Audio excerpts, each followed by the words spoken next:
ছাত্র এবং জনতার গণ অভ্যুত্থানের মাধ্যমে এই স্বৈরাচার শেখ হাসিনা সরকারের পতন হয়েছে। আমরা শেখ হাসিনা স্বৈরাচার সরকারের পতনের পরে বাংলাদেশে আর কোন স্বৈরাচার দেখতে চাই না। আমরা বাংলাদেশের মাটিতে সুস্থ ধারার রাজনীতি দেখতে চাই। আমরা চাই বাংলাদেশের মানুষ ভালো থাকুক, শান্তিতে থাকুক, এবং সেই চাওয়া উপলক্ষে আমরা বাংলাদেশ জাতীয়তাবাদী দল বিএনপি ডে ওয়ান থেকেই আমরা ছাত্রদের পাশে থেকে, সাধারণ মানুষের পাশে থেকে বিভিন্ন কার্যক্রম করে যাচ্ছি।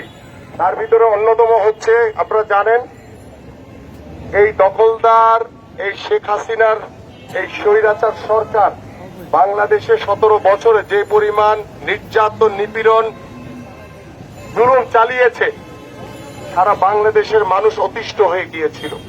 আজকে বাংলাদেশ স্বাধীন হয়েছে, স্বাধীনতার উৎসাহ উদ্দীপনা অনুভব করছে, মানুষ তার বাক স্বাধীনতা ফিরে পেয়েছে, মানুষ তার সাধারণভাবে তার কথা বলার জন্য যা করণীয় দরকার সেটা করতে পারছে।